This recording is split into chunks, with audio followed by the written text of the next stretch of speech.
সাহিত্য জগতের রহস্য রোমাঞ্চে ভরপুর কিছু গল্প নিয়ে সৃষ্ট আমাদের এই অ্যান্থোলজিক্যাল সিরিজ সাসপেন্স অ্যাট সামারভিল। সামারভিলের এই পর্বে আমাদের নিবেদন শরদিন্দু বন্দ্যোপাধ্যায়ের দেখা হবে। বাংলা সাহিত্য মহলে শরদিন্দু বন্দ্যোপাধ্যায় এক উজ্জ্বল নক্ষত্র। তার সৃষ্ট ব্যোমকেশ বক্সী বা বরদা চরিত্রদের সাথে পরিচয় ঘটেনি এমন বাঙালির সংখ্যা খুবই কম। 1899 সালে 30শে মার্চ উত্তরপ্রদেশের জৌনপুর জেলায় তার জন্ম। তার লেখনীর মুন্সিয়ানার স্বাক্ষর বহন করে তার সৃষ্ট কিশোর গল্প, রম্য রচনা, কৌতুক নাটিকা, ঐতিহাসিক উপন্যাস ও চিত্রনাট্য সমূহ। এই খ্যাতনামা সাহিত্যিকের জীবনাবসান ঘটে 1970 সালের 22শে সেপ্টেম্বর। আমাদের আজকের গল্প দেখা হবে আমরা নিয়েছি শরদিন্দু অমনিবাস পঞ্চম খণ্ড এই বইটি থেকে। শ্রোতাদের উদ্দেশ্যে আমরা গল্পের ভাষাটিকে একটু সহজ করে নিয়েছি। গল্প পাঠে শুভপ্রিয়া। শুনতে থাকুন শরদিন্দু বন্দ্যোপাধ্যায়ের দেখা হবে।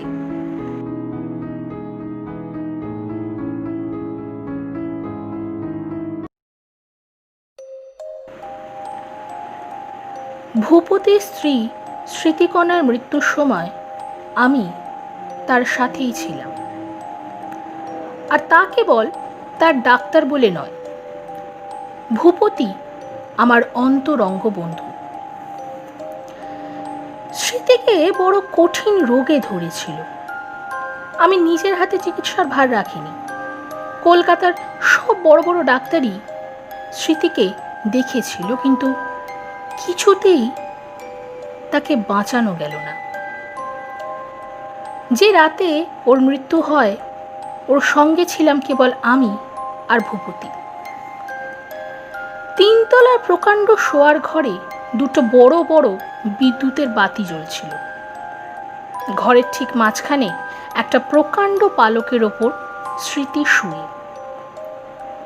ভূপতি আর আমি তার দুদিকে বসে তার মুখের দিকে চেয়ে অপেক্ষা করছি। স্মৃতির গলা পর্যন্ত সিল্কের চাদর দিয়ে ঢাকা, মুখটা শুধু খোলা রয়েছে।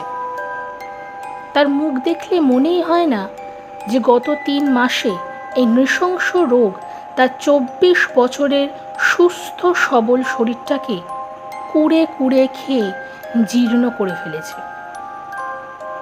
টুলটুলে চোখ, বোজা চোখ দুটো যেন কাজল দিয়ে আঁকা। মুখের চারপাশে চুলগুলো অবিন্যস্তভাবে ছড়ানো। তাকে দেখলে বোঝাই যায় না যে তার মৃত্যু আসন্ন। স্মৃতি আজ রাত 10টার পর আচ্ছন্ন হয়ে পড়েছে। তার জ্ঞান নেই। আমি মাঝে মাঝে তার নাড়ি পরীক্ষা করছি বটে, অবস্থা ভালো নয়।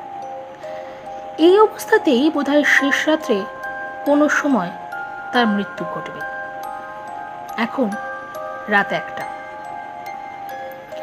তার খাটের পাশে বসে ভাবছিলাম, 10 বছরের চিকিৎসা জীবনে অনেক মৃত্যু দেখেছি, কিন্তু আজ মনে হচ্ছে স্মৃতির মৃত্যু যেন সেই সকল মৃত্যুর থেকে সম্পূর্ণরূপে আলাদা। তার কারণ বোধহয় এই যে ভূপতি আমার খুব প্রিয় বন্ধু, আর তার মনকেও আমি খুব ভালোভাবে চিনি। সে অনেক বড় ব্যবসায়ী, অনেক টাকার মানুষ, কিন্তু মনের মধ্যে সে একেবারে অসহায়। অন্যদিকে স্মৃতির মতো এমন পরিপূর্ণরূপে সংসারী মেয়ে আমি আর দেখিনি। সংসারকে সুমধুর করে তোলার সকল মন্ত্র সে জানত। দুজনে মিলে তৈরি করেছিল তাদের ছোট্ট সুখের বাসা। ভূপতিও স্মৃতির হাতে নিজের জীবন তুলে দিয়ে নিশ্চিত হয়েছিল। তাদের 5 বছরের এই বিবাহিত জীবনকে একটা অখণ্ড কাব্যও বলা চলে। একদিনের জন্য যার ছন্দ পতন ঘটেনি। তারপর বজ্রাঘাতের মতো এই রোগ। তাদের সন্তানও নেই। স্মৃতির মৃত্যুতে পৃথিবীর আর কারোর কোনো ক্ষতি হোক চাই না হোক, ভূপতির পৃথিবীটা ছারখার হয়ে যাবে। রাত 3টের সময় স্মৃতি চোখ খুলল। দৃষ্টিতে কোনো জড়তা বা অস্পষ্টতা নেই। ভূপতির মুখের দিকে কিছুক্ষণ তাকিয়ে থেকে সহজ স্বাভাবিক স্বরে কথা বলে উঠল। তার এই কণ্ঠস্বর আগেও অনেকবার শুনেছি, তাই হলফ করে বলতে পারি তার এই বলায় কোনো বিকারজনিত প্রলাপের চিহ্ন মাত্র ছিল না। সে বলল, একশিলা নগরীতে আবার দেখা হবে। ভূপতি তার মুখের ওপর ঝুঁকে পড়ে চিন্তিত কিন্তু বিস্মিত কণ্ঠে বলে উঠল, কি কি বললে? স্মৃতি, স্মৃতি কি বললে? স্মৃতি আর কোনো কথা বলল না। কিছুক্ষণ ভূপতির দিকে সেরকম ভাবেই তাকিয়ে রইল। তারপর আস্তে আস্তে ওর চোখ দুটো বুজে এলো। আমি তার নাড়ি পরীক্ষা করলাম। নাড়ি কিছুক্ষণ আস্তে আস্তে চলে শেষটায় একেবারে থেমে গেল। স্মৃতি মারা গেছে, কিন্তু আমার মনে একটা দারুণ প্রশ্ন রেখে গেছে। একশিলা নগরীতে আবার দেখা হবে,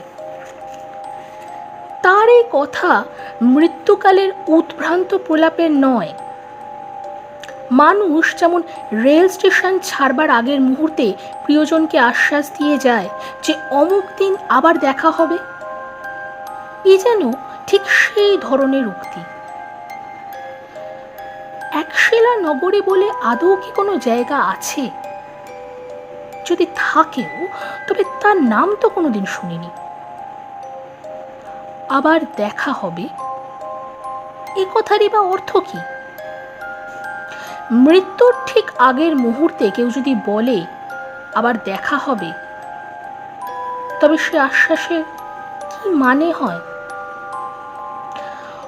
পরলোক পুনর্জন্ম আমি মানি না।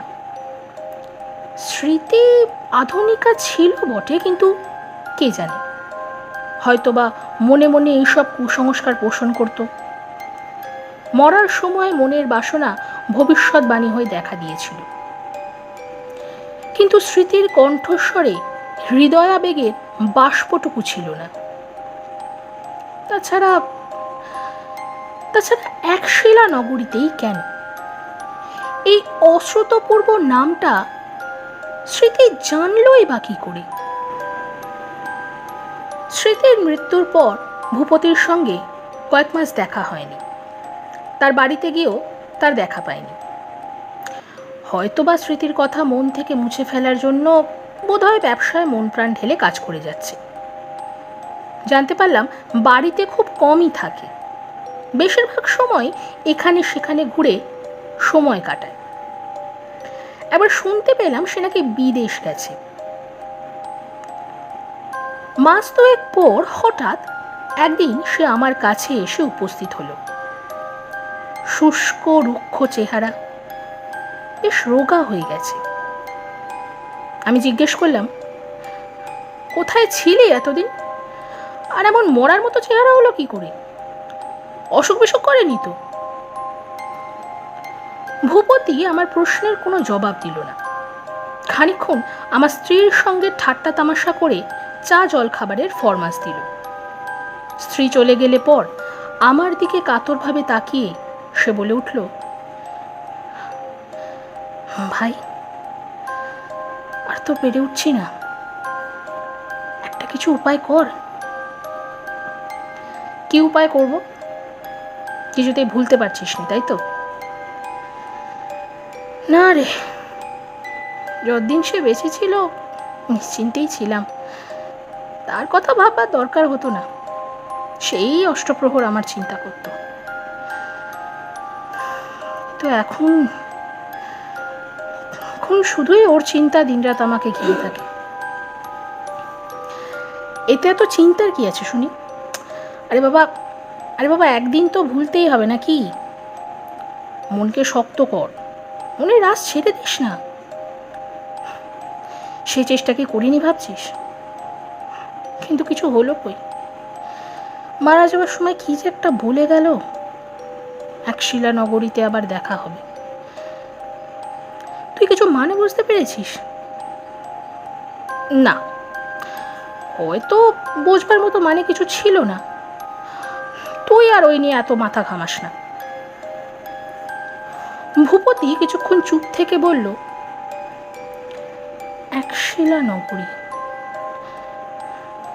অনেকে জিজ্ঞেস করেছি জানিস, অনেককে জিজ্ঞেস করেছি, কিন্তু কিন্তু কেউ কিছু বলতে পারিনি। কিন্তু আমি বিশ্বাস করি কোথাও না কোথাও এই একশিলা নগরী বলে জায়গা নিশ্চয়ই আছে। জিজ্ঞেস করলাম, এই একশিলা নগরীর নাম স্মৃতি আগে কখনো তোকে বলেছিল? কখনোই না। অবশেষে দুজনে চুপ করে বসে রইলাম। স্ত্রী এসে জল খাবার রেখে গেছে। ভূপতি চুপচাপ তা শেষ করল। আমি বললাম, ভূপতি, আয় তোর শরীরটা পরীক্ষা করে দেখি। আরে বাবা, শরীরে রোগ থাকলে অনেক সময় তা মনকে অসুস্থ করে। সে বলল, দূর, শরীর আমার দিব্য আছে। বললাম, তবে আবার বিয়ে কর। স্মৃতিকে তুই কত ভালোবাসিস তা আমি জানি, তাকে ভুলে যেতে বলছি না, কিন্তু কিন্তু এইভাবে জীবনটাকে নষ্ট করে ফেলার তো কোনো মানে হয় না। তুই আমার কথা শোন, তুই এবার একটা বিয়ে কর। সে বলল, তুই পাগলের মতো কথা বলছিস। নিজেকে সামলাবার চেষ্টা কি আমি করিনি ভাবছিস? মদ খেয়ে দেখেছি, বদচরিত্র হতে চেয়েছি, কিন্তু কিন্তু আমার দ্বারা কিছু হলো কই? শেষমেশ তোর কথায় একটা মেয়েকে বিয়ে করে তার জীবনটা নষ্ট করে দেব? তবে কি করবি তা জানি না। সে উঠে দাঁড়ালো। আচ্ছা, আজ তাহলে আসি, আবার দেখা হবে। দরজার দিকে পা বাড়াতে গিয়ে সে থেমে গেল। তারপর হেসে উঠে বলল, এই দেখ, আমিও বলছি আবার দেখা হবে, কিন্তু আমার বলার তবু একটা মানে হয়। স্মৃতি কেন বললো বলতো? ভূপতির এই প্রশ্নের কোনো উত্তরই দিতে পারলাম না। ভূপতি চলে গেল। তারপরে 3 মাস আর তার দেখা পেলাম না।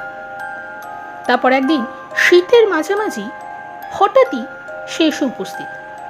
বলল, চল চল বেড়াতে যাবি? বেড়াতে?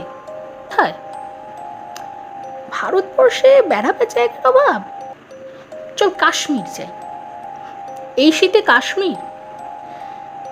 তবে রাজপুতানা কিংবা দক্ষিণ যাওয়া যাক। দক্ষিণটা দেখা হয়নি। যাবি? সব খরচ আমার। দোনোমনো করে অবশেষে রাজি হলাম। ভূপতির যা চেহারা হয়েছে তাতে শীতের সময় দেশ বিদেশ বেড়ালে তার শরীর সেরে যেতে পারে। মনটা বোধহয় আস্তে আস্তে সুস্থ হয়ে আসছে, কারণ স্মৃতির উল্লেখ একবারও করল না। তবু মনে হলো তাকে একলা যেতে দেওয়া উচিত নয়। একলা থাকলে তার মন পুনরায় স্মৃতির কাছে ফিরে যেতে পারে। এদিকে আমার গিন্নিও কিছুদিন যাবৎ বাপের বাড়ি যাবার জন্য বায়না ধরেছে। শীতের সময় রোগীর ভিড়ও বেশি নেই, সুতরাং মাসখানেকের জন্য বাইরে যাবার পথে বিশেষ বাধা নেই। 7-8 দিনের মধ্যে গোছগাছ সেরে দুজনে বেরিয়ে পড়লাম। রেলের ফার্স্ট ক্লাসে বেড়ানোর মতো এমন আরামের ভ্রমণ বোধ হয় আর নেই। এর কাছে এরোপ্লেন জেট প্লেনও তুচ্ছ। দক্ষিণের অনেক বিখ্যাত স্থান দেখলাম, মাইসোর, ব্যাঙ্গালোর, উটি। প্রত্যেক জায়গায় 2-4 দিন করে থেকে আবার বেরিয়ে পড়েছি নতুন গন্তব্যের উদ্দেশ্যে। ভূপতির শরীরও দ্রুত সেরে উঠছে।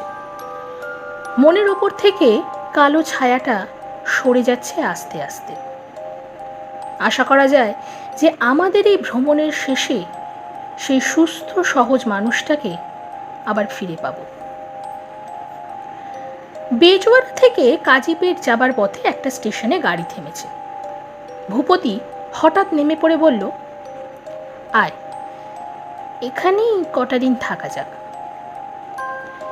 এই স্থানে নামবার কথা ছিল না, কিন্তু ভূপতি আগেও 2-1 বার এরকম করেছে। অজ্ঞাত অখ্যাত স্থানে হঠাৎ নেমে পড়েছে। আপত্তি করলাম না। আমাদের খেয়াল খুশির ভ্রমণ, যেখানে ইচ্ছে নেমে পড়লেই হলো। নেহাতি যদি সেখানে হোটেল বা ধর্মশালা না থাকে, তখন ট্রেনের ওয়েটিং রুমটা তো আছে। পাথরের ফলকের ওপর স্টেশনের নাম দেখলাম, ওরঙ্গল। শহরটা ছোট, খুব পরিচ্ছন্ন নয়। তবে পাথুরে দেশের শহর পুরনো হলেও সহজে নোংরা হয়ে উঠতে পারে না। একটা হোটেল আছে, আমরা সেখানে গিয়ে উঠলাম। হোটেলের দোতলা থেকে শহরের পার্বত্য পরিবেশ দেখা যায়। সমস্ত দাক্ষিণাত্য যে একটা অতিকায় মালভূমি, দক্ষিণে পা রাখা স্তক, তা টের পাওয়া যায়। আর একটা কথা যেটা টের পাওয়া যায় তা হলো বাঙালির সর্বত্র গতি। বাঙালির কোনো বদনাম আছে বটে, কিন্তু দক্ষিণের অতি নগণ্য অপরিচিত স্থানেও দেখেছি 2-1টি করে বাঙালি বাস করছে। অপরিচিত কণ্ঠে বাংলা ভাষা শুনে চমকে উঠেছি। কেউ কেউ চাকরি করতে এসেছে, আবার কেউ বা এসেছে ব্যবসার কাজে।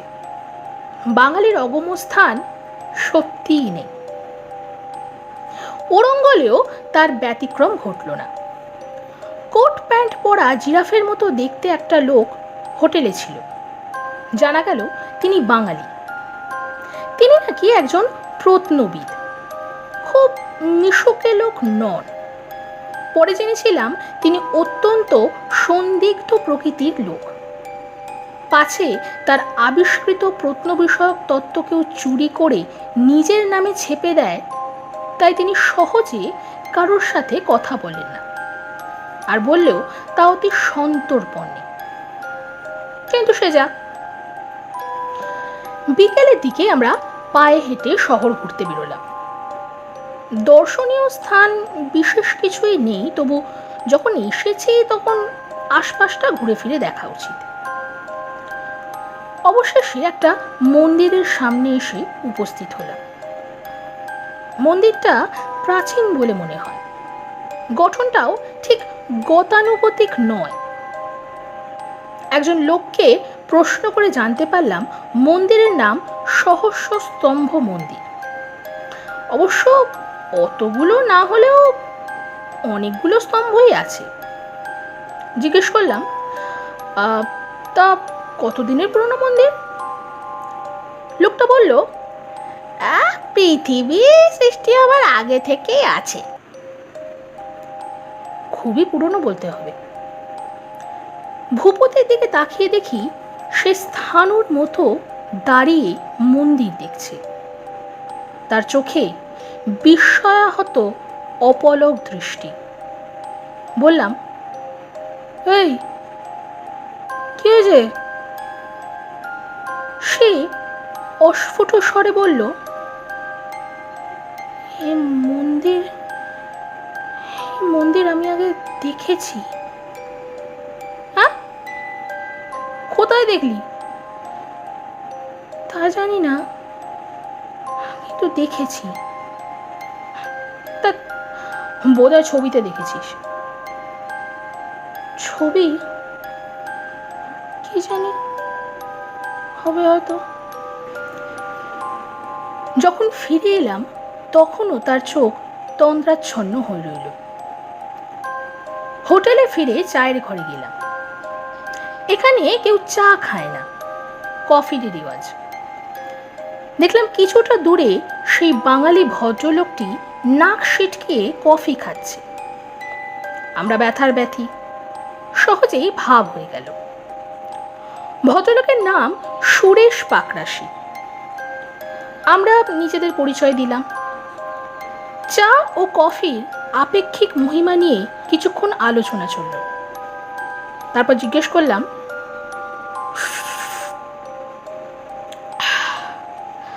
তা আপনি কদিন এখানে এসেছেন? পাকরাশি বললেন, তা প্রায় মাসখানেক হতে চলল। কাজে এসেছেন বুঝি? না, হ্যাঁ, মানে না, ঠিক কাজ এমন কিছু নয়, বেড়াতে এসেছিলাম। শহরটা প্রাচীন, হিন্দু আমলে। আগে নাম ছিল বর্ণপুর, এখন ওরঙ্গলে দাঁড়িয়েছে। ভাবলাম দেখি যদি কিছু পাওয়া যায়। ও, আপনি প্রত্নবিদ? কিছু পেলেন? ভদ্রলোক হঠাৎ শামুকের মতো গুটিয়ে গেলেন। কিছু না বলে সন্দিগ্ধভাবে তাকালেন। তার কথা বলার তাগিদেও ভাটা পড়ল। দু চারবার আমার কথায় হু হা জাতীয় আওয়াজ করে একসময় উঠে গেলেন। তার ভাবগতিক দেখে তখন বুঝতে পারিনি। পরদিন সকালবেলা ঘুম থেকে উঠে দেখি ভূপতি শোবার ঘরের জানলা খুলে এক দৃষ্টে বাইরের দিকে তাকিয়ে আছে। আমি উঠে গিয়ে তার পাশে দাঁড়াতে সে বলে উঠল, দেখ ওই ওই পাহাড়টা, ওই যে ওই উটের কুজের মতো ওই পাহাড়টা, ওটা না, ওটা আমি আগে দেখেছি। বললাম, আগে দেখেছিস মানে কি? কদিন আগে?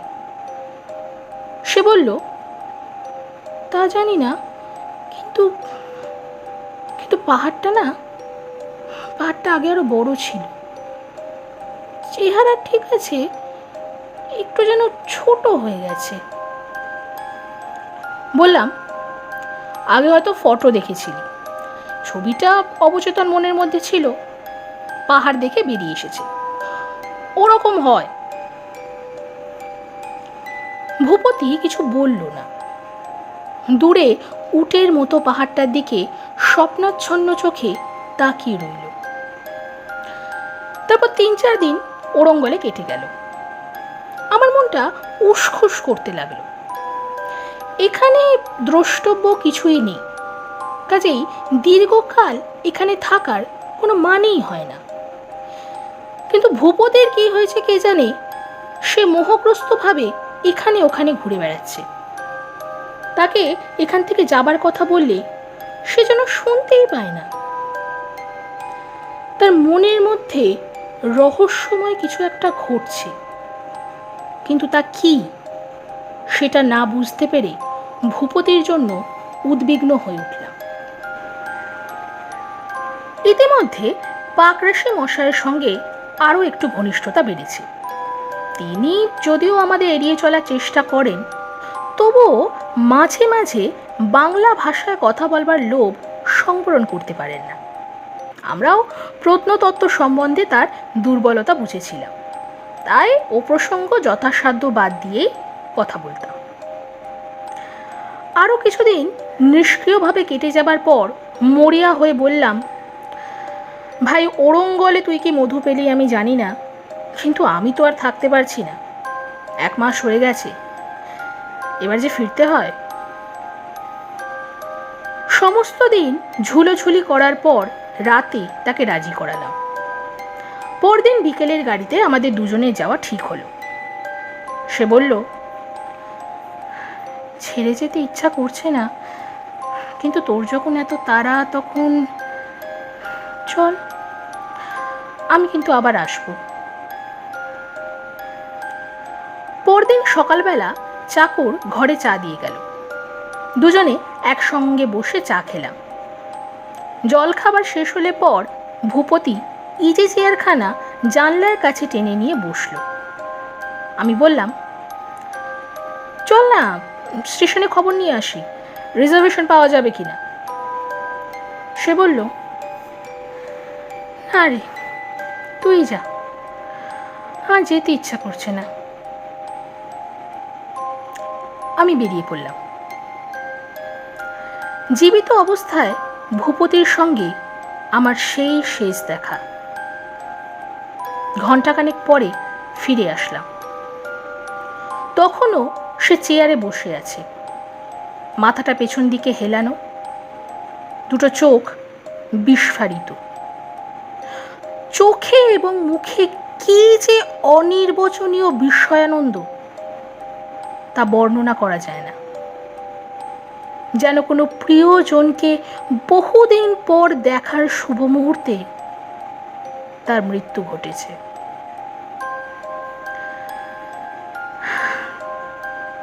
আমার মানসিক অবস্থার কথা বলবো না।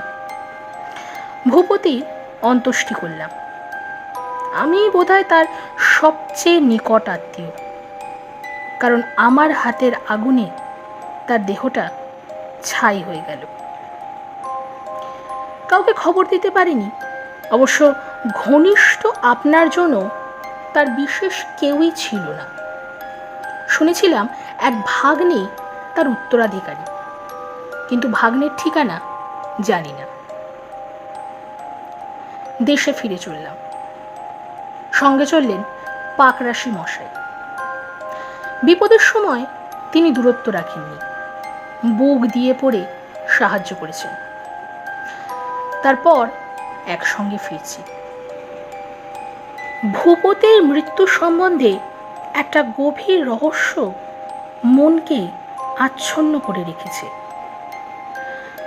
আমি ডাক্তার, আমি জানি তার দেহে এমন কোনো রোগ ছিল না যার জন্য এরকমভাবে হঠাৎ সে মারা যেতে পারে। তবে এ কি হলো? কেন জানি না স্মৃতির কথা বারবার মনে পড়তে লাগলো।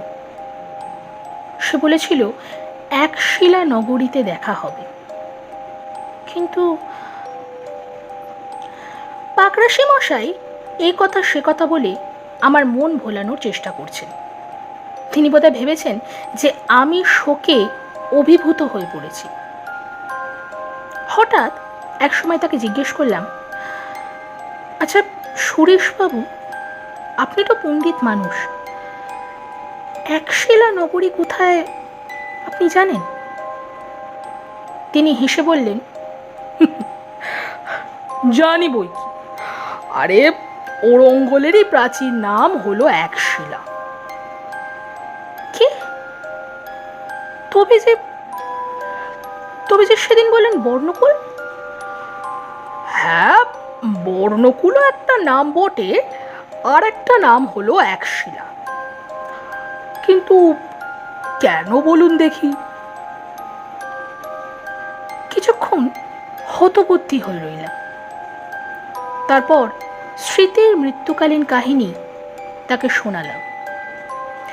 এবার পাকরাশি মশাই বিস্মিত হয়ে বললেন, তাই নাকি? ভারী আশ্চর্য তো। অবশ্য ইতিহাসে পড়েছি বটে, দিগ্বিজয়ী আলেকজান্ডারের জীবনে এই রকম একটা ব্যাপার নাকি একবার ঘটেছিল। কালানোল নামে এক ভারতীয় সাধু, তিনি সোৎসাহে বলে চললেন, কিন্তু তার সব কথা আমার কানে পৌঁছালো না। আমি ভাবতে লাগলাম, মৃত্যুকালে কি মানুষ ভূত ভবিষ্যৎ দেখতে পায়? স্মৃতি কি অনাগত ভবিষ্যৎকে দেখতে পেয়েছিল? ওরঙ্গলেই যে ভূপতির মৃত্যু হবে সেটা কি সে জানতে পেরেছিল? আবার ওরঙ্গলেরই প্রাচীন নাম যে একশিলা, সেটাও কি সে জেনেছিল? অতীত এবং ভবিষ্যৎ দুদিকেই কি তার মুমূর্ষ প্রাণ প্রসারিত হয়েছিল? মনে পড়ল ভূপতির চোখে ওরঙ্গল চেনা চেনা ঠিক ছিল। তবে কি কোনো সুদূর অতীতে ভূপতি আর স্মৃতি এক শিলা নগরীর নাগরিকা ছিল? বুঝি না, কিচ্ছু বুঝতে পারি না। অগাধ অন্ধকারের মধ্যে জোনাকির আলোর মতো বুদ্ধিদীপ জ্বালিয়ে কেবল বোঝার চেষ্টা করে চলেছি।